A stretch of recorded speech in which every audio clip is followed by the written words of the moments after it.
तो मित्रों, आपके मन में भी हमेशा अश्लील या फिर कामुक विचार चलते रहते हैं, या फिर आपको कोई ऐसा प्यार का भूत चढ़ा है जिससे कि आपका किसी भी काम में मन नहीं लगता है। दिन भर आप जो है प्यार मोहब्बत अश्लील और कामुक विचारों में लगे रहते हैं।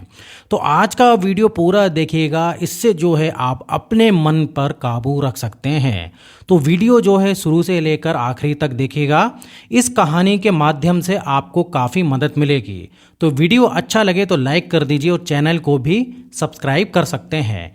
तो चलिए कहानी शुरू करते हैं। गौतम बुद्ध के समय में वैशाली राज्य में एक प्रसिद्ध गणिका रहती थी जिसका नाम आम्रपाली था। वह बहुत सुंदर थी और उसे नगर वधु घोषित किया गया था, यानी पूरे शहर की पत्नी। आम्रपाली इतनी सुंदर थी कि उसके महल के द्वार पर सदा सोने के रथ खड़े रहते थे। यहाँ तक कि महान राजाओं को भी उससे मिलने के लिए इंतजार करना पड़ता था। वह केवल एक वेश्या थी, लेकिन वह इतनी अमीर हो गई थी कि वह राज्य खरीद सकती थी। आम्रपाली का शरीर जितना सुंदर था, उससे कहीं अधिक सुंदर उसकी आत्मा थी, जो सच्चे प्यार के लिए तरसती थी। क्योंकि आम्रपाली खुद से वेश्या नहीं बनी थी, उसे जबरदस्ती राजा ने वेश्या बनाया था। आम्रपाली की वेश्या बनने के पीछे एक कहानी है, जिसे मैं किसी वीडियो में आपके साथ जरूर साझा करूंगा। आम्रपाली अपने ग्राहकों को बहुत प्यार करने का दिखावा करती थी, क्योंकि उसे इसके लिए भुगतान किया जाता था। लेकिन अंदर से वह उनसे बहुत नफरत करती थी, क्योंकि वह सभी उसका इस्तेमाल एक भोग की वस्तु के रूप में करते थे, एक इंसान के रूप में उसका सम्मान नहीं करते थे। एक दिन आम्रपाली अपने महल की बालकनी में खड़ी थी। अचानक उसने अपने महल के सामने से एक युवा बौद्ध भिक्षु को गुजरते हुए देखा, जिसके पास कुछ भी नहीं था सिवाय एक भिक्षा पात्र के। लेकिन उसके पास जबरदस्ती जागरूकता थी और लोगों को खुद की ओर आकर्षित करने की अद्भुत शक्ति थी। जब युवा बौद्ध भिक्षु ने ऊपर की तरफ देखा तो आम्रपाली उससे देख रही थी। युवा भिक्षु ने आम्रपाली की ओर देखते हुए बेहद सम्मान भाव के साथ आम्रपाली को प्रणाम किया।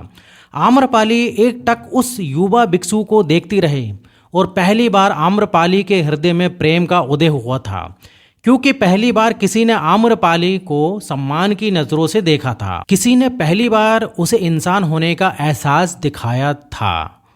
आम्रपाली तुरंत सीढ़ियों से नीचे उतरी और बाहर आकर उस युवा बौद्ध भिक्षु के पैर छुए और कहा कि भंते, कृपया आज के दिन आप मेरे मेहमान बने और मेरे महल में चलकर भोजन स्वीकार करें। आगे आम्रपाली ने कहा, कृपया मेरे निमंत्रण को ना करें, क्योंकि पहली बार मैंने किसी को निमंत्रण दिया है। मुझे हजारों बार राजा और सम्राटों द्वारा आमंत्रित किया गया है, लेकिन मैंने कभी किसी को आमंत्रित नहीं किया। यह मेरा पहला निमंत्रण है। युवा भिक्षु ने सम्मान पूर्वक आम्रपाली का निमंत्रण स्वीकार करते हुए भोजन ग्रहण किया। भोजन देने के बाद आम्रपाली ने कहा कि भंते, आज से 3 दिनों के बाद बारिश का मौसम शुरू होने वाला है, जो कि अगले 4 महीने तक रहेगा, और मैं आपको अपने घर में 4 महीने रहने के लिए आमंत्रित करती हूँ। आने वाले 4 महीनों के लिए यह महल आपका आश्रय होगा। मैं आपको पूर्ण रूप से आश्वस्त करती हूँ कि मैं किसी भी प्रकार से आपके ध्यान की बाधा नहीं बनूंगी, बल्कि मुझसे जितना हो सकेगा मैं आपके ध्यान की सुविधाओं को सुगम बनाने का प्रयास करूंगी। दरअसल बौद्ध भिक्षु साल के 8 महीने गांव-गांव घूमकर बौद्ध धर्म का प्रचार करते हैं, और बारिश के 4 महीने वह एक ही स्थान पर रहते हैं जहां उन्हें आश्रय मिल जाता है। युवा बौद्ध भिक्षु ने कहा, माफ कीजिए देवी, लेकिन इस विषय में मैं स्वयं निर्णय नहीं ले सकता। मैं आपके प्रस्ताव के विषय में बुद्ध से पूछूंगा। अगर वह मुझे अनुमति देंगे तो मैं आपके महल में आश्रय अवश्य ग्रहण करूंगा। इतना कहकर वह बौद्ध भिक्षु वहां से चला गया। इससे पहले कि वह युवा भिक्षु बुद्ध के पास पहुंचता और आम्रपाली के प्रस्ताव के बारे में कुछ बताता, उससे पहले वहां पर मौजूद अन्य भिक्षुओं बुद्ध के पास पहुंच गए और बुद्ध से कहा, आप उस युवा भिक्षु को रोकिएगा। आम्रपाली ने उसे 4 महीने रहने के लिए अपने घर बुलाया है। आम्रपाली एक वेश्या है और एक भिक्षु एक वेश्या के घर में 4 महीने रहे, ये नहीं हो सकता। इससे हमारे संघ में गलत संदेश जाएगा।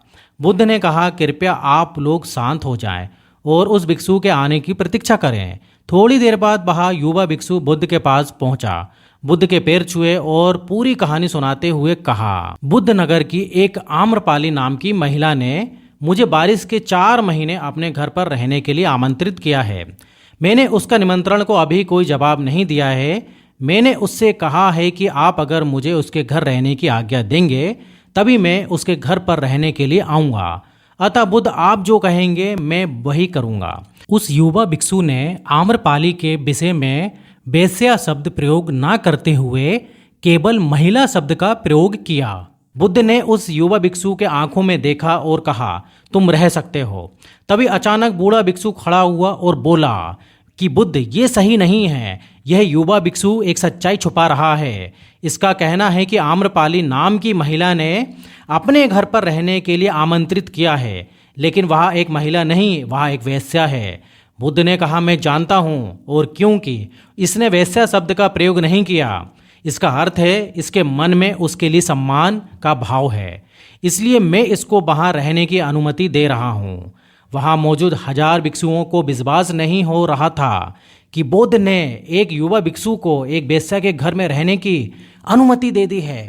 अगले 3 महीनों के बाद वह युवा भिक्षु आम्रपाली के घर रहने के लिए चला गया। उसके जाते ही वहाँ पर उपस्थित अन्य भिक्षु उसके विषय में तरह तरह की बातें बनाने लगे। बुद्ध ने सभी को शांत करते हुए कहा, मुझे मेरे ऊपर विश्वास है। मैंने उसकी आंखों में देखा है कि उसके भीतर तनिक भी भोग की इच्छा नहीं थी। अगर उस भिक्षु का ध्यान गहरा है तो वह आम्रपाली के हृदय को परिवर्तित कर देगा, और अगर भिक्षु का ध्यान गहरा नहीं है तो आम्रपाली अपने शारीरिक आकर्षण से भिक्षु को परिवर्तित कर देगी। यह एक प्रश्न है ध्यान और शारीरिक आकर्षण के मध्य, जिसका उत्तर हमें 4 महीने के बाद मिलेगा। बुद्ध की बात सुनकर वहां उपस्थित भिक्षुओं ने कहा कि बुद्ध उस युवा भिक्षु पर बहुत अधिक भरोसा करके अनावश्यक जोखिम उठा रहे हैं। वह भिक्षु युवा है और आम्रपाली बहुत सुंदर है। समय प्रारंभ हुआ, वर्षा ऋतु गई, 4 माह बीते और वह युवा भिक्षु वापस आया। उसने बुद्ध के पैर छुए और उस युवा भिक्षु के पीछे आम्रपाली भी आए। उस युवा भिक्षु ने आम्रपाली का बुद्ध से परिचय कराते हुए कहा कि बुद्ध, यह आम्रपाली है और यह आपसे दीक्षित होना चाहती है। ये एक अनोखी महिला है। यह न केवल सुंदर है बल्कि इनकी आत्मा उतनी ही शुद्ध है जितनी आप कल्पना कर सकते हैं। आम्रपाली ने बुद्ध के पैर छुए और कहा, मैं पहली बार देखने भर से इस युवा भिक्षु से प्रेम करने लगी थी, इसलिए मैंने इस युवा भिक्षु को अपने सौंदर्य से कई बार आकर्षित करने का प्रयास किया, लेकिन मैं पूर्ण रूप से असफल रहे। इसके बजाय इस युवा भिक्षु ने मुझे ध्यान के प्रति जागरूक किया और यह एहसास कराया कि वास्तविक जीवन भोग नहीं अपितु ध्यान है। इसलिए बुद्ध, मैं अपनी सारी संपत्ति आपके भिक्षुओं को दान में देना चाहती हूँ और शेष जीवन ध्यान में बिताना चाहती हूँ। इसके बाद आम्रपाली बुद्ध के शिष्यों में पहली महिला हुई जिन्हें आत्मज्ञान की प्राप्ति हुई।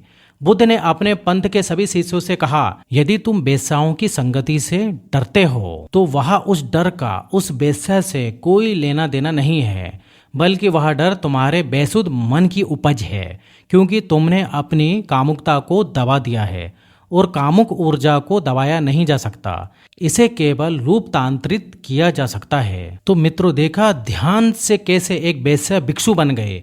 अगर आप भी किसी तरीके के गलत संगति में फंसे हैं, ये सारा दिन आपके मन में कामुक ख्याल आते हैं, तो एक बार ध्यान का सहारा लेकर जरूर देखें, आपका जीवन बदल जाएगा। ये मेरा आपसे वादा है। तो कैसी लगी आपको हमारी वीडियो, कमेंट द्वारा जरूर बताइएगा। और हाँ, वीडियो को लाइक करना ना भूलें और सभी मित्रों के साथ इसको शेयर ज़रूर करें। हम दोबारा फिर मिलेंगे आपसे अगले वीडियो में। जब तक के लिए आप खुश रहिए और अपना ख्याल रखिए।